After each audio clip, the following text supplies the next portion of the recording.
От Луки 9 глава, 51 стих. В этом же стихе место Писания три темы. Первую тему мы закончили. Вторая тема, которую мы там возьмем сегодня, время. Давайте прочтем 51 стих. Когда же приближались дни взятия его от мира, он восхотел идти в Иерусалим. Я сказал, что мы здесь видим три вещи. Первое, то, что мы видим здесь, это то, что у Иисуса на его жизнь была конкретная цель.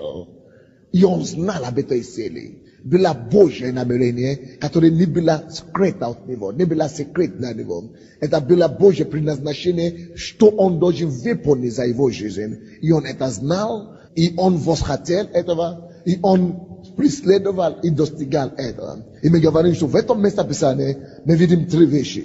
Первое – цель. Второе – мы видим время. Третье – мы видим достижение, стремление к достижению Божьей цели. Кто мне скажет, где тут цели в этом месте Писания? Взятие его от мира. Это цель. Взятие его от мира, это была его цель. Для чего он пришел. Это была совершение его миссия. Это была его миссия в этом мире. Чтобы он пожертвован, был умышлен за грехи мира. Где мы видим здесь время? Когда же приближались дни. Где мы видим здесь осуществление, стремление к осуществлению. Восхотел идти в Иерусалим. Аминь. Время. Видите, написано, что когда же приблизились дни его, когда же приблизились дни. Когда? Это указывает нам время. Братья и сестры, каждого человека Бог уже послал в мир определенной целью. Значит, Бог уже послал любого человека, каждого человека в мир с целью осуществлять уже установленной Божьей задачей, установленной предназначение Бога. То есть Бог уже установил какое-то предназначение, только после этого Он создал тебя или меня, чтобы прийти в этот мир и исполнить ту цель, то предназначение, которое Бог уже до моего рождения или зачатия установил. У Бога проблема, у Бога задача, я ищу, кто его решит. Кто пойдет за нас? Кого мне послать? У меня есть работа, у меня есть спасение, которое нужно осуществлять, у меня есть труд, который нужно выполнить. Кто пойдет? С этой целью Бог создает человека. И я сказал, что цель у каждого человека и потенциал, который Бог вложивает в каждом человеке, может быть многогранный. Поэтому один человек может успеть за свою жизнь осуществлять разные много заданий. Вы знаете, слишком много людей, которые Бог дал какое-то предназначение в этом мире, успевают умереть в утробе. Многие из них умирают в природе. Многие из них умирают, не дожившие до их задания. Поэтому Бог дает другим людям это осуществлять. Так что у каждого из нас может быть больше, чем одного призвания, чем одного потенциала есть. Осуществлять много, чем одной цели в жизни, чем одной задачи в жизни. Аминь. Время. Точно таким же образом, как Бог всегда имеет задание какое-то, которое Он устанавливает, прежде чем ради этого задания посылает человека, точно так на всякое задание, на всякой цель жизни, на всякого намерения Божие, Бог все его события, все его намерения, все его предназначения располагает, раскладывает все на время, по времени. По временным строкам Бог определяет и разлагает все жизненные события. Бог уже определил, потому что Он все знает. Он знает конец от начала. И благодаря этому ему не тяжело спланировать.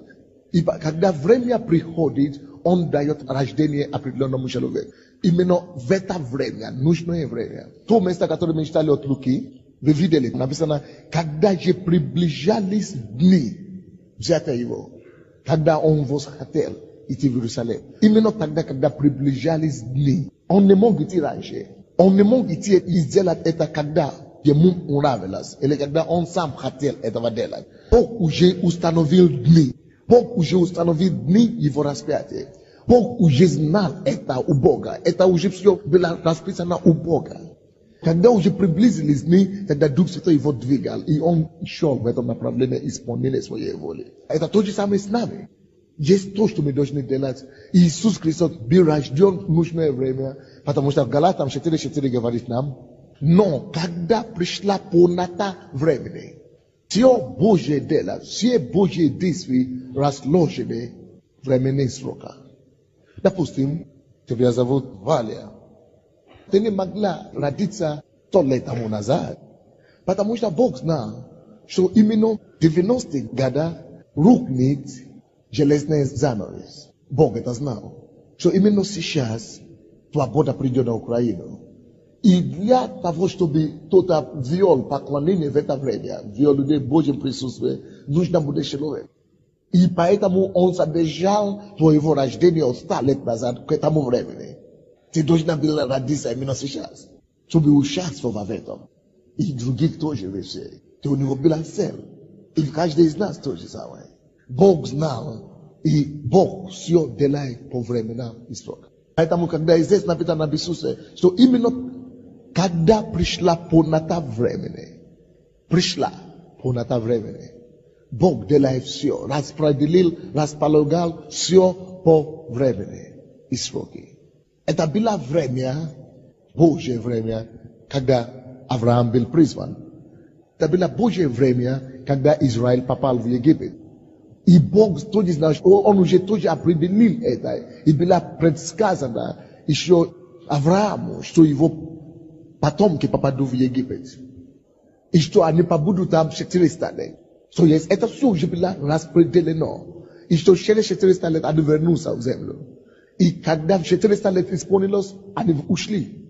Бог ради этой цели родил Моисея, чтобы он вывел их тут же.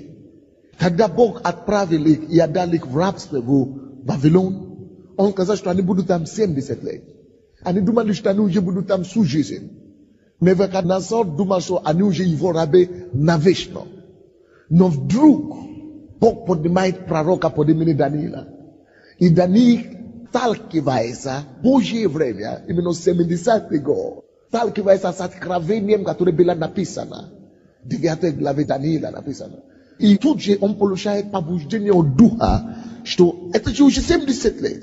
Бог же так и предсказал, что 70 лет мы будем в этом рабстве. Значит, надо что-то делать. И он тут же начал молиться, что Бог, это уже твое время. И в этот 70-й год были вывезены из этого рабства. То есть Бог уже все это распределил в временных сроках. Поэтому и говорится здесь, что когда пришла полнота времени, Бог послал Сына Своего. И Иисус Христос был рожден именно во время, когда уже пришло полнота времени. Поэтому, когда кто-то говорит, почему дьявол гуляет, почему Бог не убивает дьявола, почему Бог не убирает и не уничтожает его? Потому что Бог не может прервать историю, не может прервать временный порядок. У него уже есть определенное время назначено. И дьявол это знает, и Бог это знает. И поэтому, когда Иисус пришел выгнать бесов от одержимого, который из горы Гадарейской, они сказали, что Иисус, почему ты пришел мучить нас преждевременно? Мы это знаем, что наше время еще не пришло. Даже Иисус не имел права нарушать Божьи временные сроки. Они знают, что их время придет, когда они будут уничтожены и убраны вообще из мира. Но это же время, само свое время. И твоя жизнь, и моя жизнь точно таким же образом поэтапно распределено Богом по времени. Если даже ты призван быть кем-то евангелистом, проповедником, пастором, ты не станешь этим человеком сразу. Хотя Бог может тебе дать это откровение, но Бог распределит все будет в свое время. Допустим, если мы возьмем жизнь Иисуса, Он уже восхотел идти на исполнение своей миссии. Но до того у него были порядок во времени. У него были стадии. Разные временные стадии в его служении. Первое время, временная стадия, которую мы видим в жизни Иисуса, это было какой? Детский возраст служения. Давайте я вам дам конкретно, где это находится. Евангелие от Луки 2 глава. Это младенческий возраст. 40 стих говорит: младенец же возрастал и укреплялся духом, исполняясь премудрости, и благодать Божья была на нем. То есть в каждом служении, в каждой жизни, это не обязательно возраст, что ему 10 лет или 3 года или что. Это просто духовное время.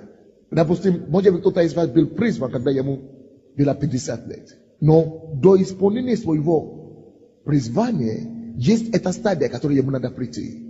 А ему 50 лет, он пришел к Богу, но есть такое стадия младенческого время, возраст духовное время. То есть, когда мы должны пройти. Наше задание в то время, когда мы должны возрастать. Это время, когда мы должны кормить молоком.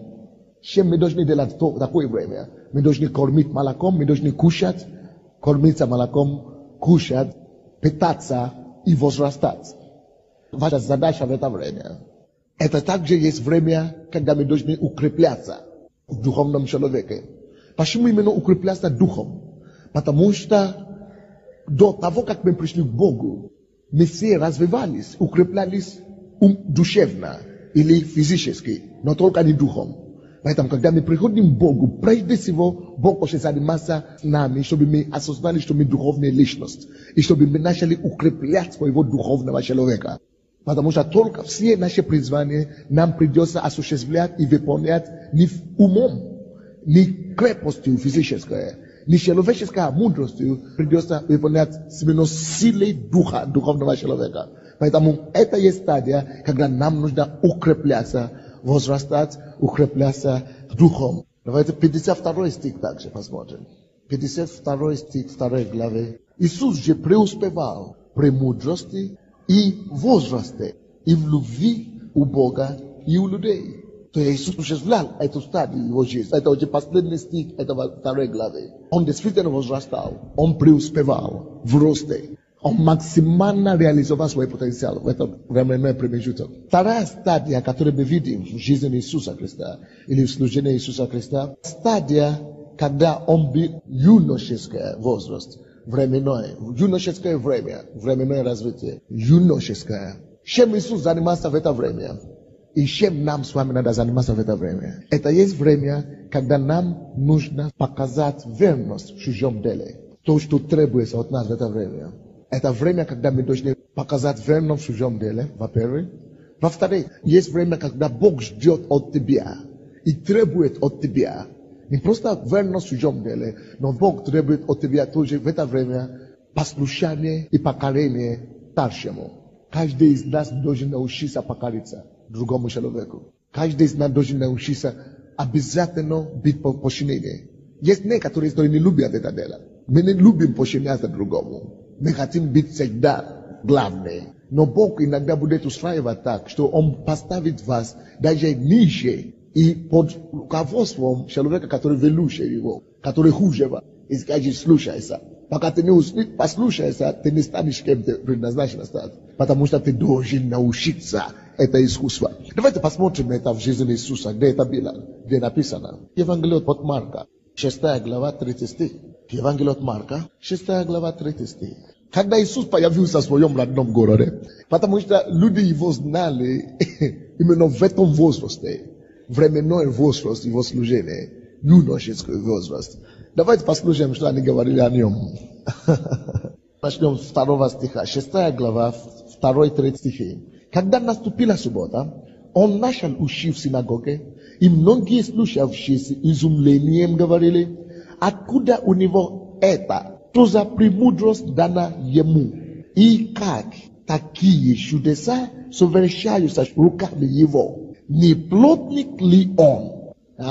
Не плотник ли он? Сын Марии, брат Якова, Иоси, Иуды и Симона. Не здесь ли между нами его сестры? И соблазнали за ним. То есть третий, то, что мы должны делать в это время, хочу уточнить то, что мы уже говорили. Они заметили, что он был не просто сын плотника, но они сами видели это и признали, что он сам даже не просто был сыном плотника, но он сам плотник. Написано, что ни плотник, ни он. То есть не просто сын плотника, но он работал с отцом. Он имел профессию. Он сам был плотником, он работал. Это значит, он слушался отцу Иосифу, отчим.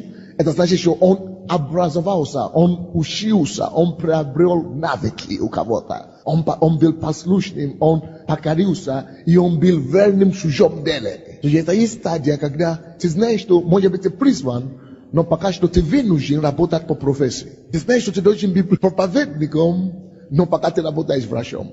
Ты знаешь, что ты призван быть апостолом, но пока что ты работаешь уборщицей. Ты призван быть кем-то другой, но ты пока что делаешь это самое. Это есть юношеская возраст. Может быть, ты призван быть учителем, а пока вообще. Но Бог очень мало использует бездельных людей. Потому что ты должен чем-то заниматься. Во всех этих стадиях Иисус чем-то занимается. Потому что когда он был младенцем, он укреплялся. Он учился. Помните, когда он был в храме, он учился там, он задавал вопросы и отвечал на них. Иисус, это вторая стадия, которую мы видим. Третья стадия, временная стадия, которая у вас тоже будет. Я сейчас учу вас, но я хочу, чтобы вы думали, пока я учу вас. Чтобы вы думали, на какой стадии я нахожусь. На какой стадии я нахожусь. На какой стадии я нахожусь. Первом, может быть. Втором, может быть. Первое, это когда ты просто укрепляешься, пока занимаешься собой. Вторая стадия, это когда ты уже что-то делаешь. Но ты абсолютно уверен, что это еще не твое призвание полностью. Но ты должен быть верен там. Я думаю, что многие из нас, которые здесь, они находятся именно в этом втором стадии. Когда они знают, что они призваны к чему-то, но пока они показывают и доказывают свою верность малым. Поэтому, когда мы говорим, что разделитесь домашние группы, вы должны возрастать, вы должны стремиться иметь какое-то. Некоторые из людей отмахиваются от работы, отмахиваются от служения. Ага, сиди там. Сиди, пока твоя смерть не придет. А потом придешь перед Богом на отсчет. Бога, чем ты занимался?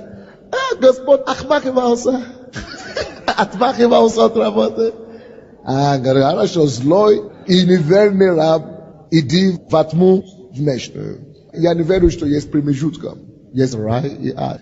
Тьму внешнюю и озеро огненное то же самое место. Потому что то царит во время во тьме, это князь тьмы, это дьявол, князь света, Иисус. То же самое, озеро огненное. Аминь. Поэтому, братья и сестры, это есть стадия в твоей жизни. Если кто-то предлагает тебе в служение, служи, а ты отмахиваешься, это есть стадия. Ты должен сдать экзамен все равно. Потому что мы все сдаем экзамены по-разному. Кто-то из нас должен сдавать эти экзамены даже не в церкви, а в миру где-то. Иисус сдал этот экзамен в миру. Плотником был. Многие из вас еще в церкви, ладно, можно быть верным. Но на работе, как это быть верным, когда это мир? Иисус говорит, что во всем, что вы делаете, делайте как для Господа. Во всем, не только в церкви, но во всем. Третья стадия, которую мы видим в жизни Иисуса Христа, временная стадия, это стадия расцвета, начало расцвета его служения. Когда он уже приступил к этому служению, полным ходом, и мы можем это видеть уже в жизни Иисуса. Чем мы должны заниматься в такой третьей стадии нашей жизни? И что это за стадия в нашей жизни? Это интересная стадия, это самая интересная. В основном бывает самая длинная стадия тоже в нашей жизни. Самая длинная и самая интересная. Евангелие от Иоанна, 11 глава, 7 по 10 стихи.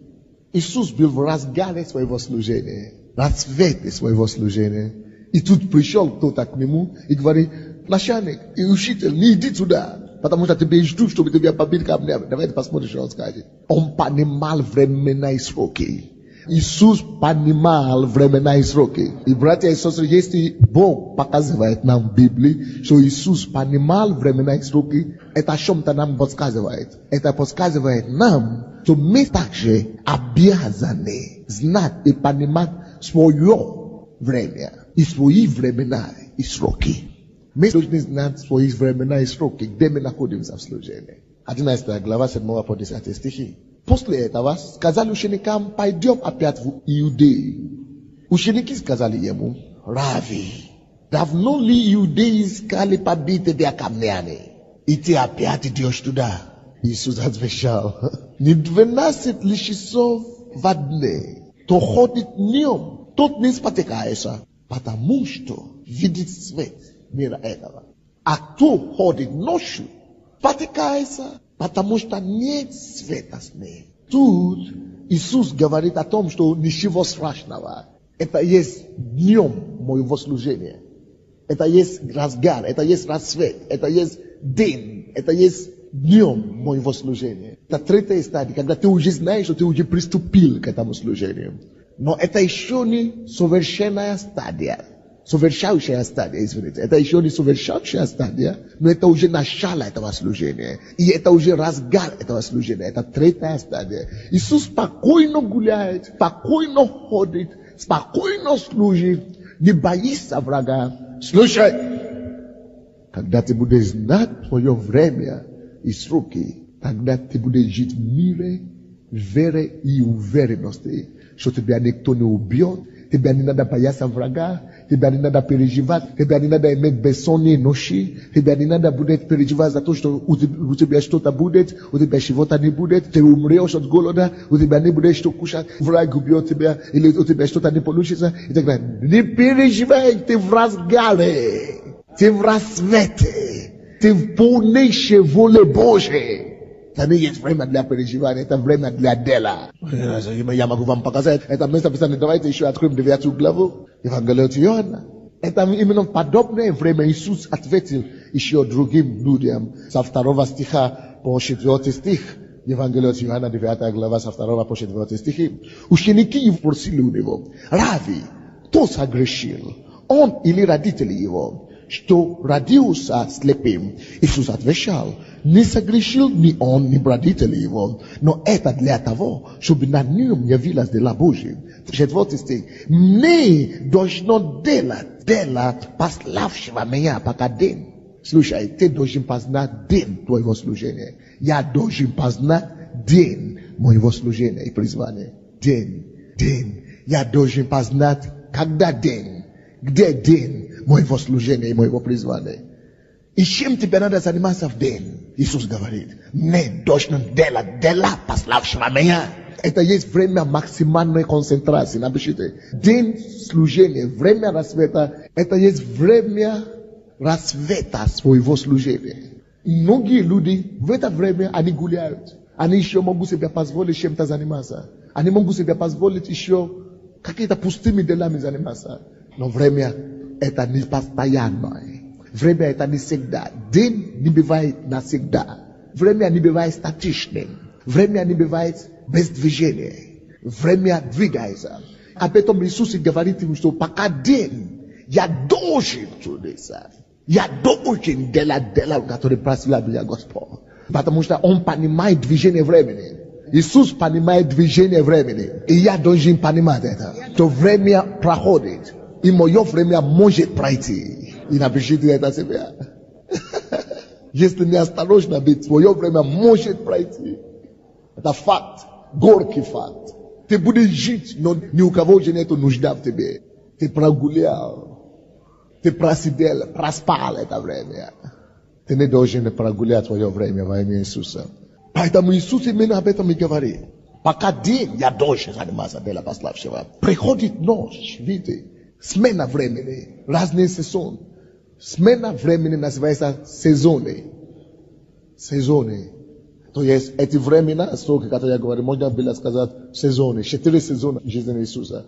Точно таким же образом, как у нас 4 сезона на природе, точно таким же образом сезон в жизни таким есть. У нас есть лето, осень, зима и весна. Вот 4 сезона, таким же образом тут 4. Иисус это знает. Он говорит, что придет ночь. А кто из вас что такое ночь? Все. Поздно. Пенсия, короче. Эта пенсия может быть либо здесь, либо там. Когда никто уже не может ничего делать. Гуляй, дорогой, гуляй. Гуляй, душа моя. Что нам надо делать в такое время рассвета? Нужно быть максимально занятым. Максимально занятым, загруженным, максимально. Это есть время, когда ты должен подготовить учеников. Это есть время, когда ты должен приобрести все то, что ты можешь. И все то, что ты уже приобрел, все то, что ты знаешь, это есть время максимально практиковать, максимально высвобождать, максимально превратить твою теорию в практику. Это есть время, когда ты должен ставить свои приоритеты на место. Помните Евангелие от Иоанна 4 главе? Когда к нему Иисусу пришли, сказали, что ты еще не пошел кушать, обедать. Он говорит, что мой обед, моя еда, пославшего меня. So есть, он знал приоритеты. Он поставил приоритет исполнения воли Божьей, воли пославшего его над плоских уже приоритетов, над едой, над физической или душевной потребностью. Это есть время, когда мы должны минимально угождать плоти, и минимально угождать мира, и максимально концентрировать усилия на свое это самое. Поэтому, если тебе надо выйти замуж, надо знать, что, допустим, если ты в служении, если ты уже знал свое служение до выхода замуж, это поэтому тебе нужно заниматься максимально исполнением твоего служения до выхода замуж. Если ты уже в браке, поэтому нужно максимально планировать свое время, когда вы будете рожать одного ребенка, второго, когда вы закончите, и когда вы уже с женой, или когда ты уже будешь свободен, чтобы высвободить себя на продолжение исполнения твоего служения. И некоторые из вас, вы думаете, и вы молитесь, чтобы Бог еще вам дал муж, а Бог уже давно освободил вас от мужей, чтобы вы могли исполнить то, для чего Бог предназначил вас. Если ты, допустим, живешь в такое время сейчас, максимально реализируй это время. Напишите это себе. Есть некоторые, которые Господь уже освободил от бремени ответственности, ноши лишней, для того, чтобы мы могли осуществлять основное свое призвание. Основное свое призвание. Чтобы реализовать. Так что не жалей ни о чем. Знай, что это время твоего рассвета. Время твоего рассвета. Четвертая стадия жизни Иисуса, которую мы заметили и мы видим здесь, это стадия совершения миссии, или, как мы назвали его, цели. Это время осуществления предназначения, осуществления Божьего намерения на свою жизнь. Это когда ты уже подходишь к главному кульминации твоего призвания. То это за время? Это время, когда ты уже должен готовиться передать твой опыт, твое поручение другому поколению. Это не столько времени от твоего осуществления, как времени уже подготовки, поставить точки над «и». Когда ты уже должен сказать, как Павел сказал, что я веру сохранил, течение совершил, и теперь готовится обневенять. Он был уверен об этом, потому что он веру сохранил, и он на самом деле течение совершил. Он был уверен, он знал, и он говорит, что теперь я могу решать. Я теперь удваиваюсь, я не знаю, идти к нему или остаться с вами. Но мне уже готовится venir. Я сделал хорошую работу. Как хотелось бы такое сказать, Боже мой. Как хотелось бы такое сказать. Как вы думаете? Я думаю, это было бы здорово. Потрясающее свидетельство, правда? У Иисуса было это время его жизни. Он знал свой час. Евангелие от Иоанна 13 глава. Первый 34 стихи. Пред праздником Пасхи Иисус, зная, давайте скажем слово «зная», люди, патриархи и Божьи мужи в то время всегда знали свое время. Они всегда знали, когда им надо умереть. Они знали и звали своих детей, предков, и потомков, внуков молили за них и так далее. Они знали, когда они совершали свое течение. Иисус тоже не был исключение. Иисус был отличным примером для нас, совершенным примером, которым нужно было следовать. И мы можем следовать за ним.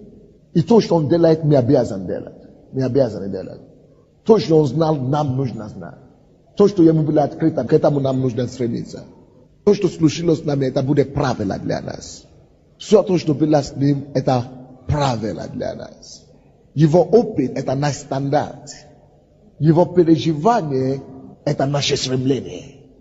Пред праздником Пасхи Иисус, зная, что пришел час его перейти от мира этого к Отцу. Видите? Совершение. Перейти от мира этого к Отцу. Явил делом. Обратите внимание.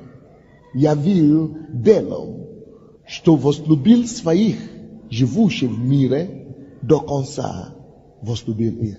Это время, когда ты уже в другом поколении передаешь дело. Он явил делом, что он возлюбил их. Это уже другая генерация. Третий стих. Иисус, зная, что Отец все передал в руки Его, и что Он от Бога исчез, и к Богу отходит. Он совершил свой экзамен. Он уже готовился. И что Он делал? Встал с вечери, снял с себя верхние одежды и, взяв полотенце, и начал отмывать им ноги и так далее. То есть, просто дать им и говорить, что то, что я делал, продолжайте мое дело. Все. В основном это есть время, когда мы должны передать дело другим.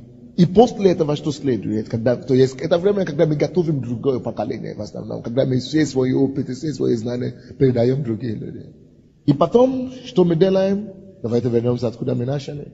Евангелие от Луки, 9 главу, 51 стих. Когда же приблизились дни святия Его от мира, Он возвратился в Иерусалим. Это уже следующая стадия, в которой мы войдем. То есть следование, стремление или осуществление своего призвания. Но до этого я хочу делать умозаключение. Того, то, что время, то, что мы прошли. Знаете, что у Бога нет случайностей. Все у Него уже раскладено на время. Временные сроки. Иногда многие люди могут пропустить свое время.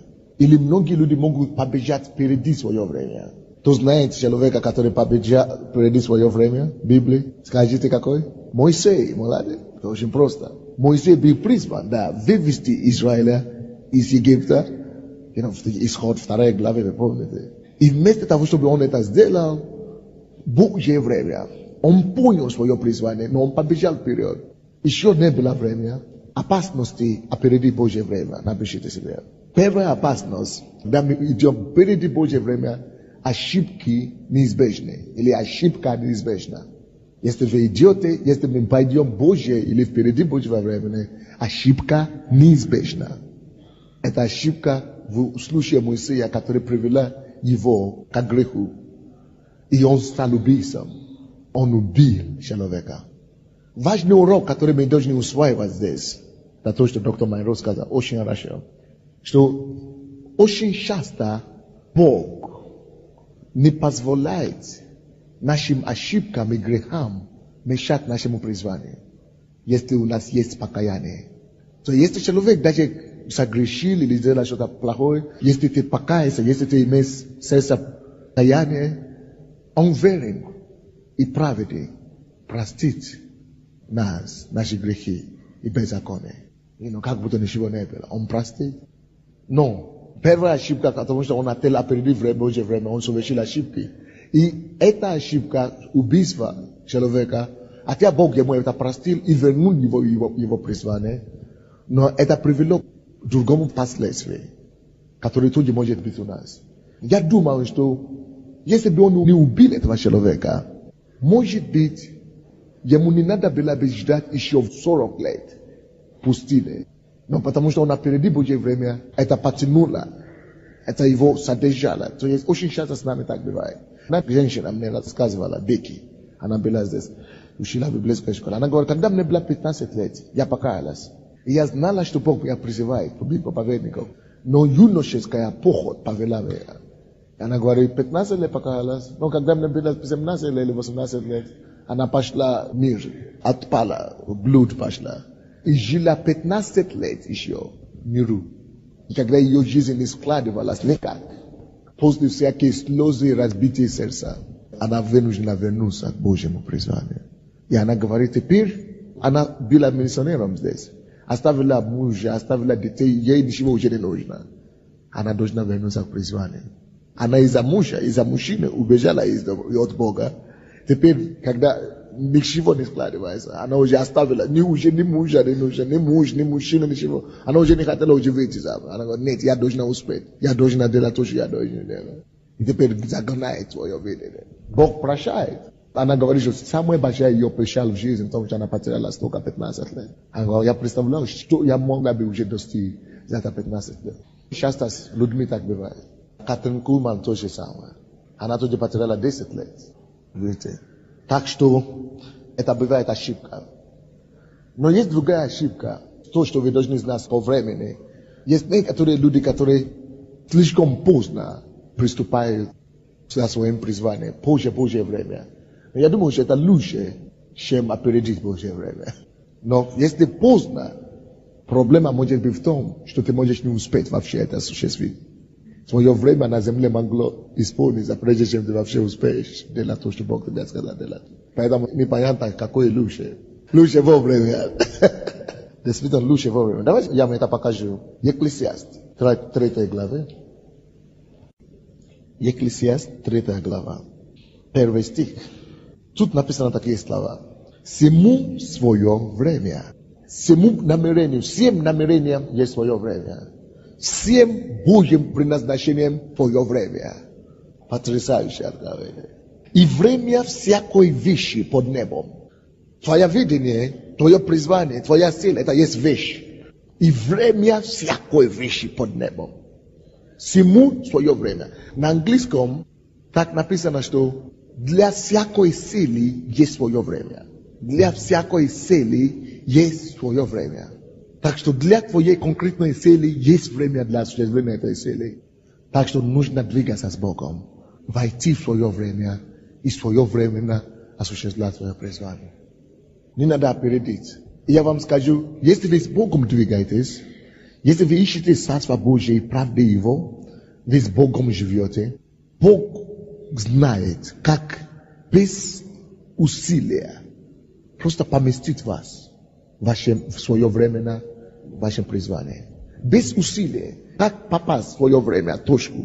Как попасть в точку? Во-первых, знать, какой период времени ты находишься. Время младенческое или юношеское, или время рассвета, или время осуществления. Просто знать. Потому что каждый временный срок и сезон имеет широкий диапазон. Ты должен знать приблизительно, какой из них ты находишься, правда? И когда ты знаешь это приблизительно, осуществляй определенные задания, которые требуются в этом именно отрезке времени. Будь уверен, что ты этим занимаешься. А есть некоторые задания, которые определенные сезоны, которые тебе нужно заниматься всю жизнь. Первый сезон младенчества, время укрепляться духом. Но это нужно будет делать всю жизнь. Это время, когда нужно учиться, но это нужно делать все время тоже. Есть некоторые из этих вещей, которые нужно делать время. Но ты должен, по крайней мере, знать. И когда ты знаешь, исследуешь потребности этого времени твоего, исполняешь потребности твоего времени, тогда автоматически ты даже можешь не замечать, потому что ты ищешь лица Бога, ты ищешь Царство Божие и правды Его, ты будешь перемещаться автоматически. То есть не нужно будет прилагать усилия. Бог будет тебя вести своим духом. Если ты уже начинаешь прилагать усилия, что-то уже не то. Это значит, ты входишь в плоть. Это значит, ты сам начинаешь вести себя. Бог должен. Очень многие из нас, потому что мы начинаем прилагать свое усилие, мы уходим из Божьей цели. Конечно, всякие перемены, часто, когда Бог хочет вести вас в Его время, в Его силе, это не будет понятно вашему уму. И вы будете сражаться с этим. Но нужно тогда уметь молиться. Господь, пускай будет Твоя воля. Пускай осуществляется Твоя воля. Когда я хотел уехать, когда Бог хотел меня перевести из Минска сюда, мы постились, мы молились, только чтобы это не случилось. Вся церковь, потому что я только что начинал церковь в это время. Я только что начинаю церковь. Это была начальная стадия церкви. Вся церковь постили, мы молились всю ночь. Только не это. Но как, что тогда будет церковь? Чтобы убрать пастора, собрать от нас пастора, что тогда будет? Вот точно как мы тут молились, когда меня угрозили, что уехать. Но когда уже было все плохо, Бог мне говорит сам. Я делал ночные молитвы 2 раза в неделю сам. Кроме общей ночной молитвы. 3 раза в неделю молился всю ночь. Чтобы Бог решил этот вопрос. И Бог не решает его. И в конце, вместе чтобы он решил, он мне сказал, готовься уехать. Но я всегда ему говорил, Господь, да будет твоя воля. Я готов делать любую вещь. И это важно, чтобы вы всегда были готовы. Чтобы вы всегда имели такое расположение времени. Аминь, сердце. Я готов, Господь, что ты хочешь, что ты сделаешь, готов сделать. И когда я уже ему сказал, что все, что ты хочешь, и я не знал, куда мне ехать. Я говорю, хорошо, я готов, я соберусь, и я собрался уехать в Африку. В это время мне звонят из Киева, говорят, какая-то нужда есть, проблема. Какая проблема? Нужно переводить для одного брата, который ищет журналиста, и он хочет инвестировать в телевидение. Единственного журналиста, который мы знаем, чтобы был верующим, это ты. Надо прийти, помочь ему и переговорить. Бог говорит, паковать, я уже паковал. Но вместо того, чтобы меня отправить, чтобы меня ехать в Африку, как я думал, но ему была важна эта готовность паковать. Он открыл свою дверь. Без моего усилия, без моего контакта, я знал, что мне надо ехать туда. Я поехал в Киев. И через год, как я приехал в Киев, мы начали церковь. Я приехал в Киев, только с полгода он уже начал мне открывать. Говорит, что нужно будет это делать. Лучше медленнее. Я тормозал, я задавал вопросы. 3 месяца он мне говорит постоянно, что нужно это делать. Я говорю, нет, еще одно подтверждение, еще одно подтверждение, еще одно подтверждение. Пока он мне не открыл все планы этой церкви. Он сначала мне говорит, начни церковь. Я говорю, я не хочу, Господь, потому что я уже 2 начинаю, ты мне говоришь, отдай кому-то. Я уже устал. Я лучше буду только путешествовать. Я говорю, Господь, дай мне еще. Я не знал, зачем мне это начинать? Он говорит, что я уже некоторых людей призвал. И время для новой вещи в Европе. Что ты хочешь делать, Господь? И Бог начал мне говорить одну ночь. То в Европе сейчас наступило такое время, когда я хочу показать миру, что возможно поднять мегацеркви. Мегацеркви значит тысячные церкви в Европе. Потому что Европа это как пустыня духовная в этом направлении. И есть некоторые люди, которые я уже призвал, и они уже ответили мне. Я буду поднимать тысячные церкви. И не только в Восточной Европе, но по всей Европе, и включая это часть мира. Я, чтобы ты был один из тех, которые я выбрал, чтобы это делать. Будешь ли ты слушать меня? Я говорю, хорошо. Но я все равно не начинал. Я говорю, все равно. Я еще жду. Все равно не хочу это делать. А потом он мне говорит, слушай, я хочу, чтобы ты начинал эту церковь. Это была программа минимум. Я так это понимаю. Программа максимум. Чтобы поднимать сильных лидеров именно из числа бывших советских граждан, которые должны заменить и исполнять предназначение, которое дьявол хотел извратить. Я имел план использовать советских людей, чтобы принести благую весть арабские страны, страны Ближнего Востока и Китай, и по всему миру. Но дьявол хотел это совратить, и он советских людей использовал, чтобы отстрелять ракеты, оружие в этих странах через коммунистов. Но теперь их время прошло, и вместо ракеты и оружия уничтожения, я хочу, чтобы ты поднимал этих людей, и чтобы они были оружиями благой вести в арабских странах и Китай. Значит, вместо ракеты, они должны сейчас понести Евангелие, жизнь. Вместо смерти должны подарить жизнь. Вместо физической армии, должны послать духовной армии, которая будет участвовать в сборе урожая последнего времени. И вот оттуда я знаю, что эта церковь будет участвовать в сборе последнего урожая до пришествия Иисуса Христа. Я это четко знал. Именно поэтому с первого дня, когда церковь еще не была, я уже знал, что это будет миссионерская церковь. Кто был с самого начала? Я же говорил об этом постоянно, что мы миссионерская церковь, потому что я знал, что Бог сказал. Когда у нас еще было 7 человек, еще не было церковь слова веры, я уже говорил, что у нас будет тысячная церковь. Потому что я знал, он говорит, что будет мега церковь, то есть будет многотысячная церковь. Я уже это вещи просто знал. Благодаря тому, что я ждал, и искал, и просил по его воле. Уточнил. А потом в 95 году, через 2 года, когда наша церковь начала, Бог мне сказал, это уже не для нашей церкви, это уже мое призвание. Дальше.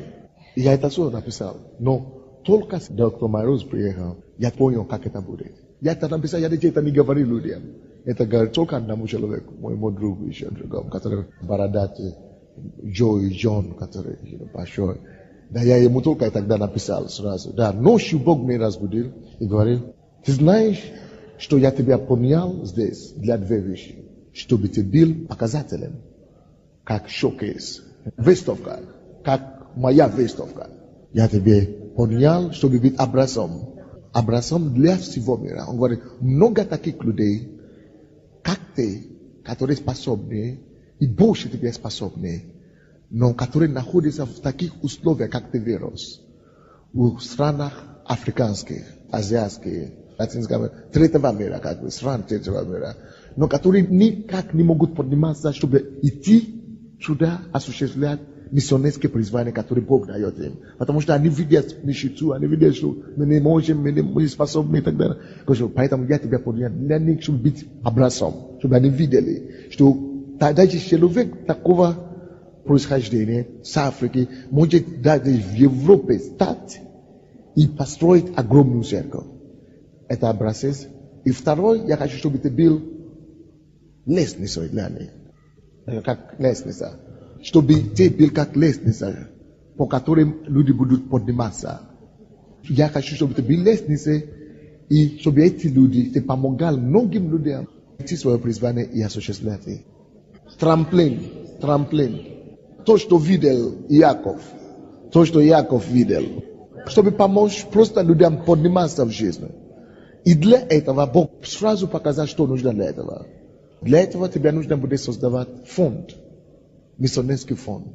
И для этого я тебя подведу к тем людям в мире. И в тех странах, в Америке, где есть деньги, но где люди не способны выполнять это самое, не подготовлены. Трудная ситуация, но у них есть деньги. Я подведу тебя туда. Люди по всему миру будут собирать деньги в этот фонд. И с помощью этих денег ты поможешь людей получить визу, подниматься в служение, обучать их и открывать им возможности идти и ехать туда, в страны, где им нужно быть миссионерами и так далее. Это я первый раз отказываю от этого в церкви, наверное. Это третий уровень моего служения, который я даже еще не начал. Не еще на первом, втором.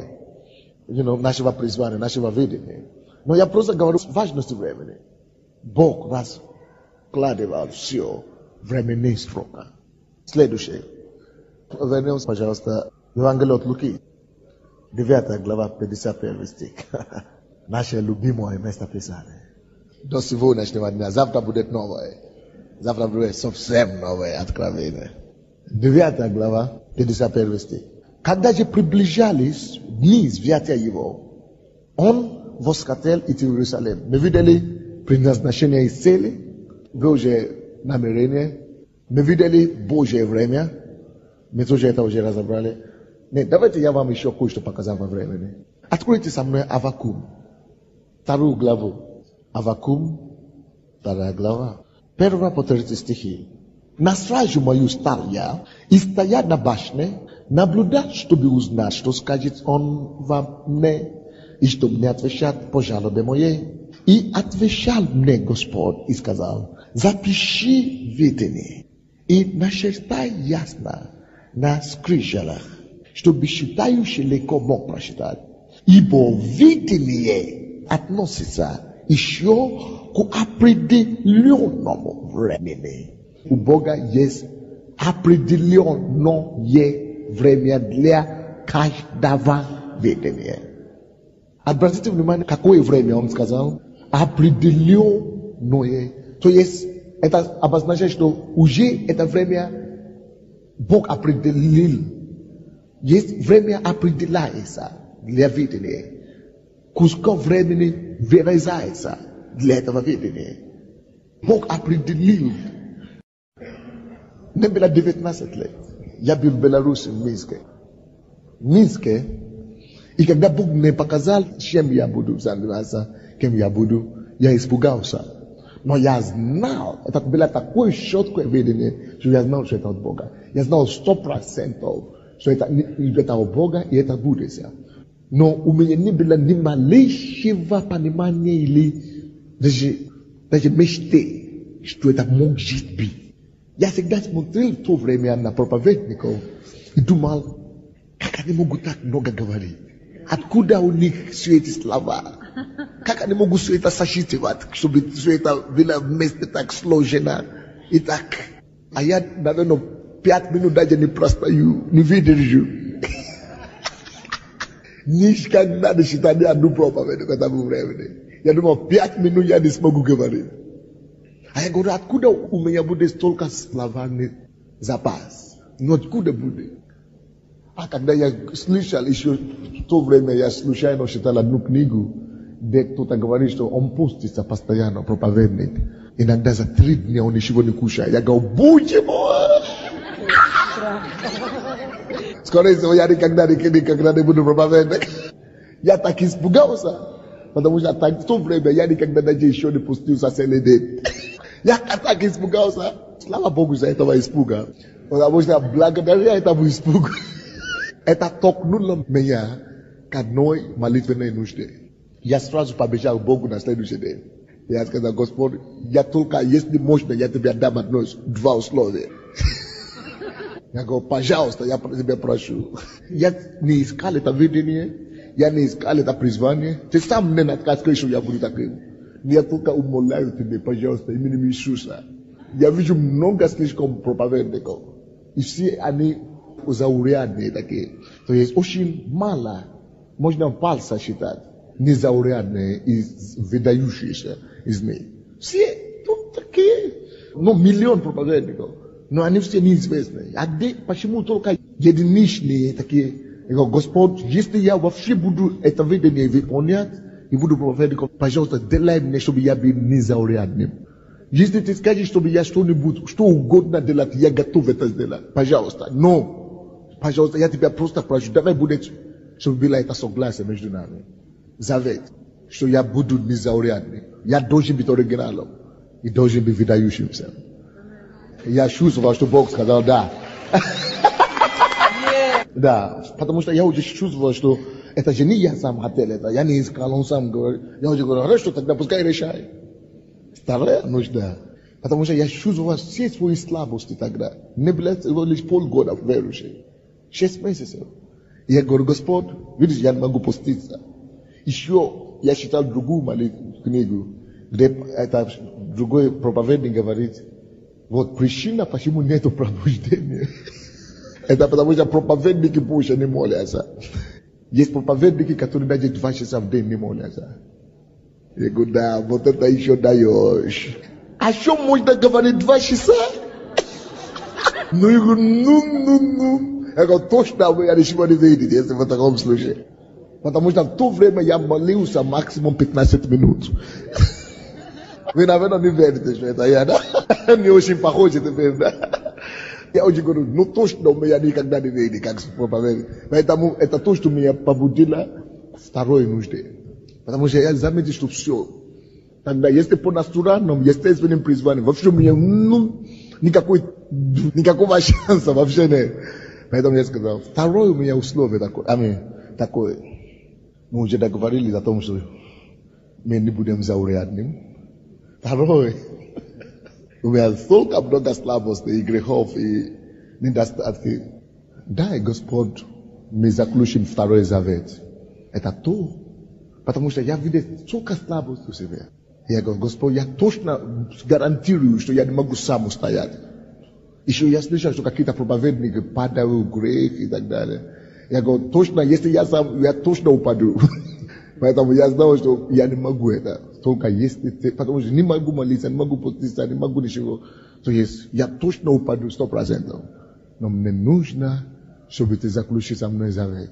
Я войду в служение и не упаду. Не принесу тебе никакого позора. Ни с женщиной, ни финанса, ни гордость, ни заблуждение. Пожалуйста. Это уже не будет моя ответственность, пускай это будет, ты будешь наблюдать за этим. За это время, уже больше 13 лет прошло, я хочу вам сказать, что если бы не эти заветы, я бы уже, наверное, 100 раз уже упал бы, уже вставал. Наверное, не вставал бы вообще. Иногда страх полезен. Это тебя прибегает к Богу, и Бог мне помогает. По эти 2 слова он держит. И на них я и полагаюсь сам. Уже не могу полагаться на себе. Я слишком слаб для этого. То есть определенное время для каждого видения. Это есть именно то время, когда я так боялся. Помню, что это есть то 3-е место Писания, которое Бог мне дал. И когда я это читал, то говорится о том, что это для какое-то определенное время. Я говорю, запиши видение и начертай ясно. Ибо видение относится еще к определенному времени. И говорит о конце. И не обманет, Sanda znaczy jest время. Bóg zdziela swoje dela все равно. I хотя бы и замедлила его, ибо непременно сбудется, не отменится. Если честно, я думал, что Бог все равно убедится, что это все равно не будет. Что это не состоится, что не тому человек он дал. Ко мне со мной все равно ничего не получится. Но я все равно ничего не видел. Это то, что я думал. Я думал, никогда, но то, что я видел, слишком много. Потому что то, что я видел, можете себе представить, что я еще его не вижу сейчас. Я еще не дошел до этого. Но теперь я уже точно знаю, что будет. Потому что я уже на пути, я уже на рассвете. Я абсолютно уверен, что каждому человеку, кто был спасен Богом, уже был дан какое-то видение и цель, и призвание. Может быть, даже это в виде мысли какой-то прикнуло твою голову. Или просто приснилось тебе, или просто твое сердце запало какой-то мысли. Но всем. Ты можешь это не осознать. Ты можешь это не принять. Ты можешь не согласиться с этим. Но всем, кто настоящий искал Бога и спасен Богом, всем дано какое-то видение. Всем. Согласитесь с ними. Бесполезно спорить. Бесполезно спорить. Бесполезно спорить. Хотя бы поверить. Как я. Я знаю, что точно не будет. Но поверить. Я сразу Бог сказал. Но поверить. Значит, что-то будет, наверное. Евангелие от Луки, 9 глава, 51. Когда же приближались дни взятия его от мира, он восхотел идти в Иерусалим. Он восхотел идти в Иерусалим. 3 вещи мы видим здесь. И 2 мы уже разобрались. Разобрались цели и время. Какой третий осталось? Достижение цели. Третья истина, которую мы видим в этом стихе. Это третья истина, которая в этом стихе. Главная истина, третья тема. Достижение цели, жизненной цели. Иисус Христос имел одно из самых трудных целей и призваний. Согласитесь? А он имел одно из самых сложных, трудных, тяжело выполнимое, суровое такое призвание, судьба у него была. Но это было понятно, потому что ему надо было взять грех мира, всего мира на себе. Никому уже не придется так быть тяжело, как Иисусу. Но, несмотря на тяжести и трудности и сложности своего призвания, Иисус все равно достигал, стремился, следовал за Божьей целью в его жизни. Давайте прочтем этот стих еще раз. 51 стих. Когда же приближались дни взятия его, он чувствовал время, но взять его от мира. Представляете себе, братья и сестры, когда эти дни приблизились, он это чувствовал, и написано, дорогие мои, что он сам восхотел идти в Иерусалим, в это место. Это невероятно. А он знал, что его там убил. Он знал, что там он отдаст свою жизнь. И не Бог его толкал туда, не Дух Святой его направлял туда. Он восхотел идти в Иерусалим. Он был одержимым желанием совершить свое призвание. Он был одержимым, он был сумасшедшим в этом направлении. Он был фанатиком совершения своего призвания. Все было против него. Я вам скажу, все обстоятельства, все испытания, всякие виды испытаний придут на ваш путь. Всякие противостояния восстанут против вас, чтобы вам не совершить свое призвание. Но видите, должно быть это сильное, горячее желание, как у Иисуса. Восхотел. Больше всего он хотел совершить свое призвание. Больше всего он хотел совершить свое призвание. Для этого он был готов оставить Капернаум, где его чудесно принимали. Для этого он был готов покинуть Вифсаида, где его прекрасно принимали. Для этого он был готов покинуть Иордан, где его чудно принимали. И он направлялся в Иерусалим, где он точно знал, что его распяли. Потому что это только одна сила его притягала. Сила совершения, желание достигать и осуществлять свое призвание. Да у тебя будет это желание. Вот почему у нас было такое испытание, у меня было такое испытание. Потому что мы хотели войти в расцвет своего служения. И поэтому до того, как Бог мог бы выпустить, он должен дать экзамен. Все эти стадии жизненные у вас будут до поступка в новый уровень, в новый сезон, будут какие-то испытания, будут какие-то экзамены. Но самые такие экзамены, самые последние уровни, когда тебе надо достигать, достижение этой цели. У Иисуса были невероятные препятствия на дороге. Но желание достигать, желание исполнить призвание, желание достичь цели обладало его. Больше всего. И он шел к этой цели. Давайте посмотрим пример того, что мы говорим, подтверждение тому. Евангелие от Матфея, 16 глава, 21 по 23 стихи. С того времени Иисус начал открывать ученикам своим, что ему должно идти в Иерусалим. Представляете себе?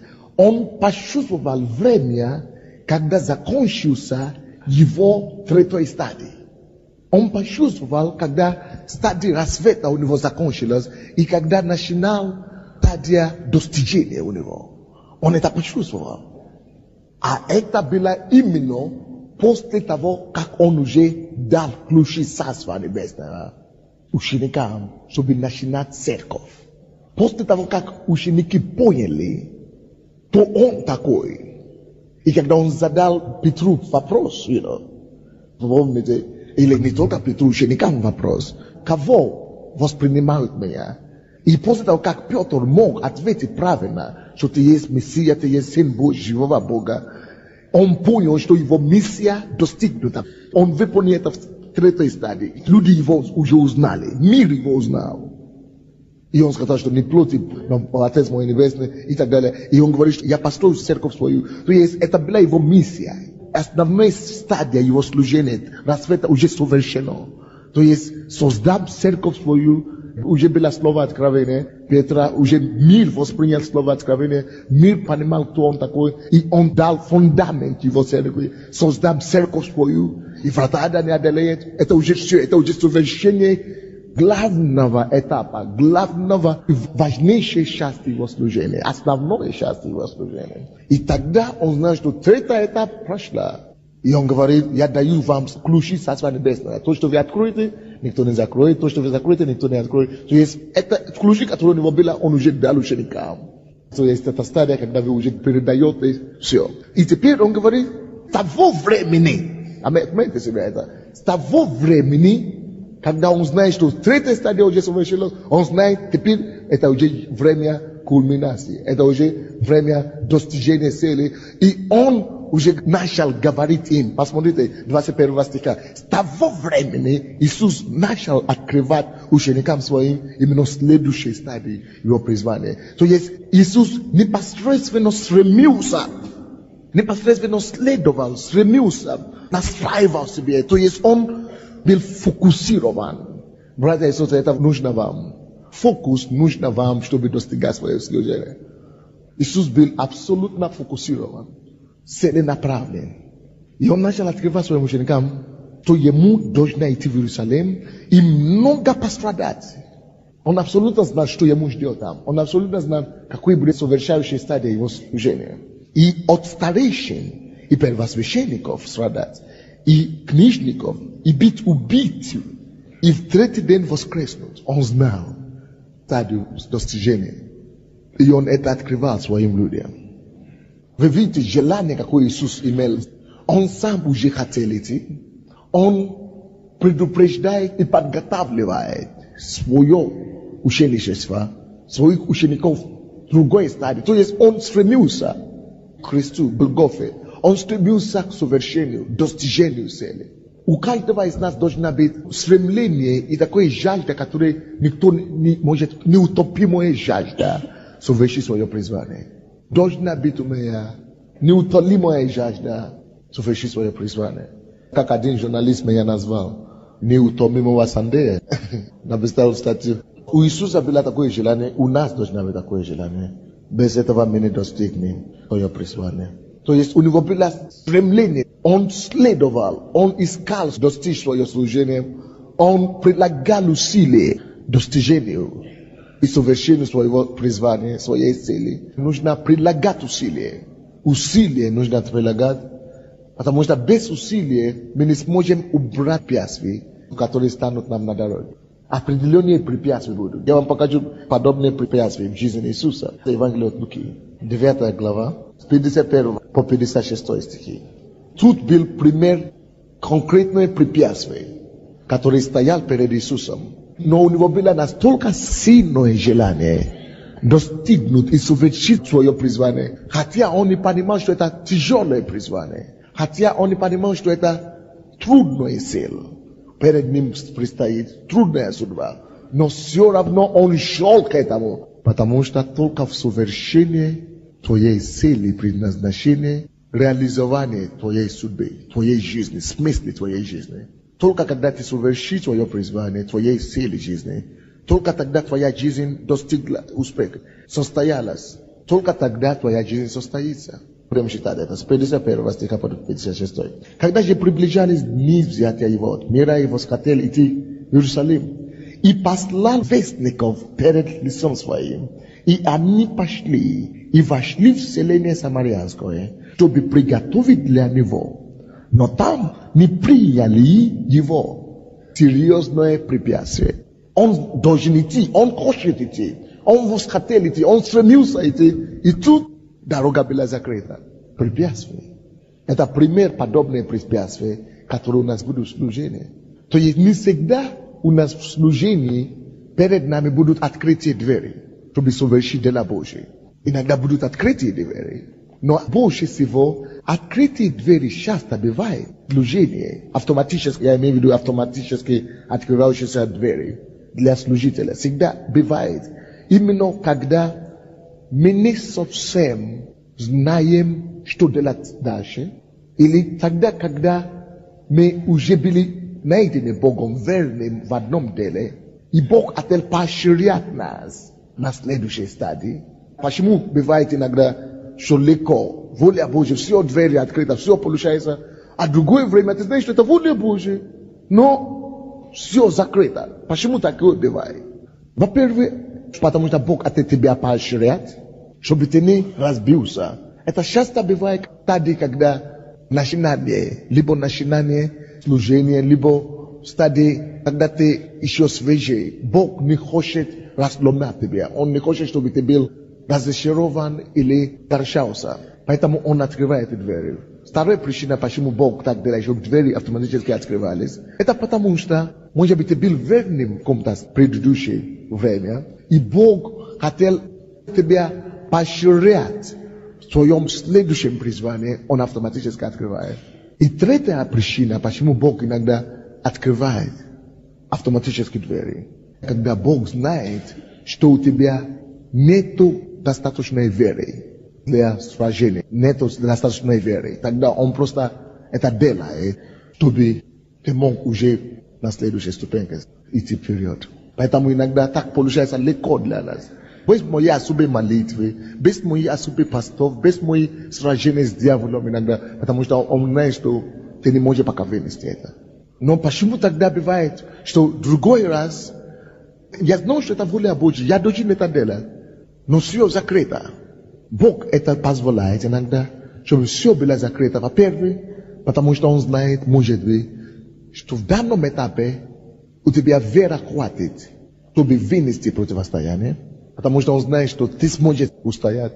Во-вторых, иногда Бог позволяет нам пройти через определенные сильные противостояния, потому что Бог знает, что у тебя силы не хватит выполнить следующее задание, если не пройдешь это противостояние. Потому что пока ты будешь проходить это противостояние, в этой ситуации, пока ты будешь сражаться в вере, у тебя вырастет мускулы духовные. То есть Бог начинает использовать эти препятствия, и Бог начинает использовать эти противостояния как способ поднятия тебя в силе и построения в тебе больше мощи, чем ты когда-то знал, чтобы ты дальше мог следующей фазе твоей жизни выполнить легче. И следующая причина, почему Бог иногда позволяет, чтобы трудности пришли. Часто это бывает, потому что дьявол не хочет, чтобы ты достиг эту следующую цель твоей жизни, эту следующую стадию своей жизни. Отметьте себе эти специфики. Так что подобные испытания и препятствия были у Иисуса. Конкретно. 52 стих. И послал вестников перед лицом своим. И они пошли и вошли в селение Самарянское, чтобы приготовить для него. Но там не приняли его, потому что он имел вид путешествующего в Иерусалим. Откуда они знали, что будет в Иерусалиме? Откуда они знали, что его судьба и цель, его миссия именно в Иерусалиме? Они не знали, но они узнали, почему-то дьявол показал им, что он имел вид идущего в Иерусалиме. Они учеников не остановили, именно его остановили. Именно его остановили. Иногда такие ситуации бывают у нас. Но Иисус не позволил и не поддался провокации. Напишите это. Потому что дьявол хотел Иисуса вывести из себя. Дьявол хотел, чтобы Иисус реагировал по плоти. Потому что дьявол знает, если ему удастся вывести нас из равновесия, если ему удастся вывести нас из духа, чтобы начинать двигаться по плоти, это значит, что мы работаем по его условиям, по его критериям, по его характерам, по его закону, по его принципам, получается, мы работаем. А по его принципам Божьи цели не достигаются. Только его цель мы можем достигать. А Иисусу нужно было достигать Божьей цели. Поэтому, когда мы считаем дальше, что его ученики сказали, что давай свергнем огонь, Иисус говорит: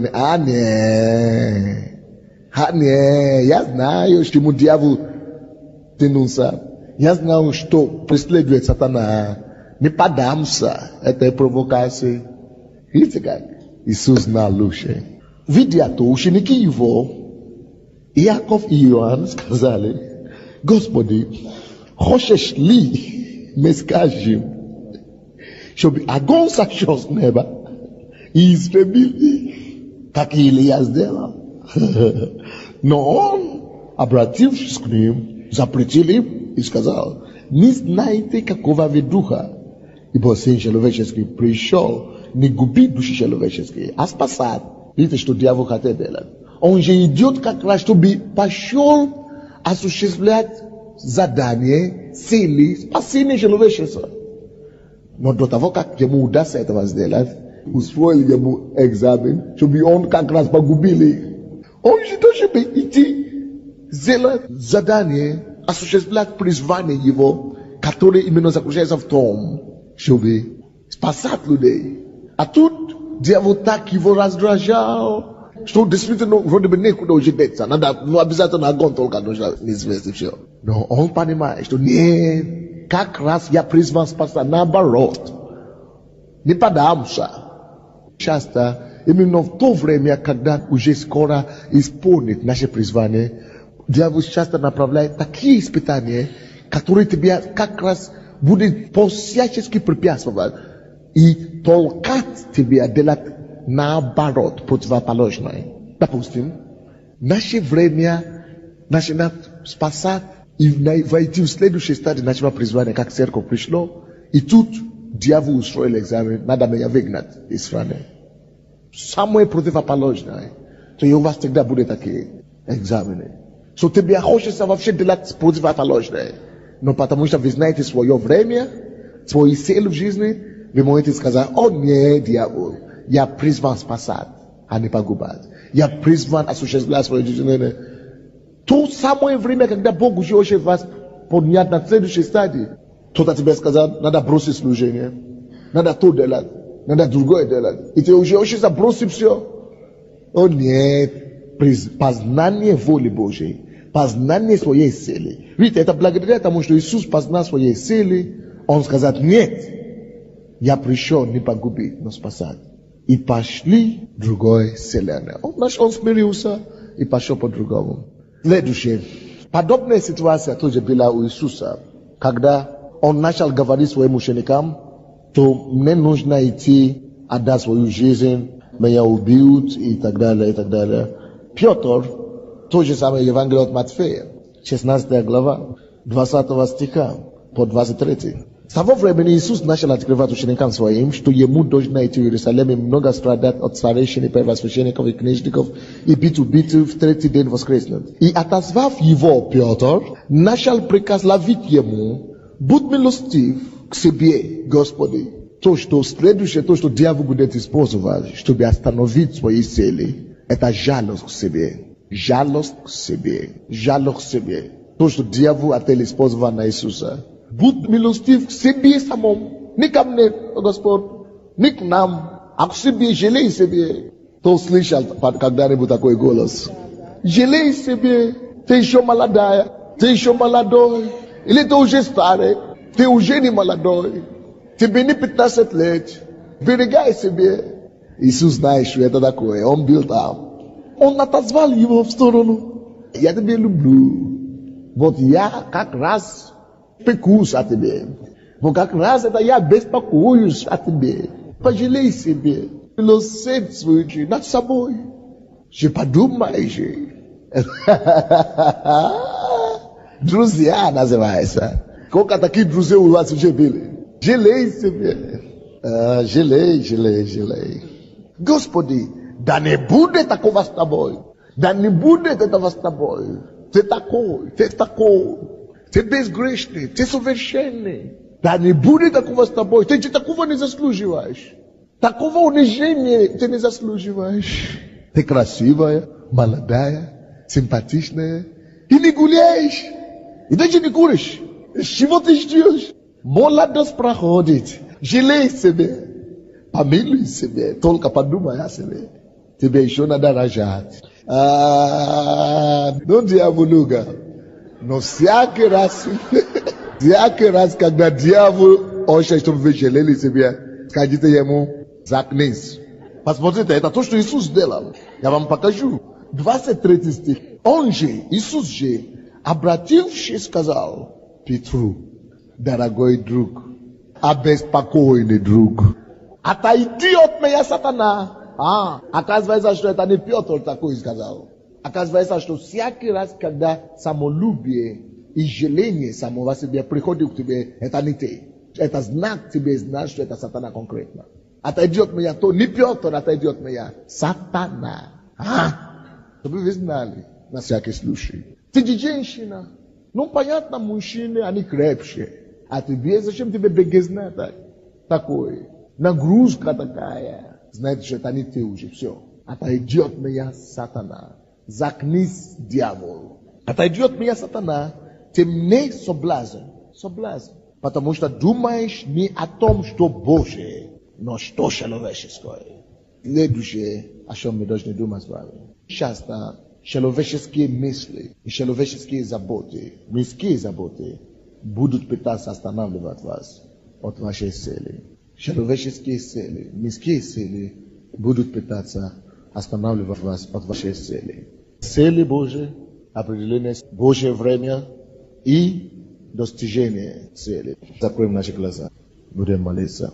Преклоним наши головы, скажем, Господь, я достигну своей цели. Я осуществлю свое призвание. Я благодарю Тебя за Твое присутствие, за Твою мудрость, за Твое откровение, за Твое Слово. Благодарите Его за это призвание. Благодарите Его за то, что время Божье, вы войдете, вы будете познавать это время. Бог вам поможет познать Его время, идти к этим достижениям и как достигать их все. Отдайте себе в руки Божьи. Просите у Него, чтобы Он открыл ваши глаза к времени, чтобы вы знали свой час, как Иисус знал свой час. Просите у Него помощи, чтобы не заблуждаться, чтобы не идти направо, чтобы не идти налево. Центре, рассветись и осуществил тому, к чему вы призваны. Просите у Бога неутопимое желание, стремление, жажда, потрясающая жажда, как у Иисуса, stремится идти за своей целью и осуществление, жажда Божия осуществить свою цель. Просите у Бога, чтобы Он это дал вам. Во имя Иисуса Христа. Аминь.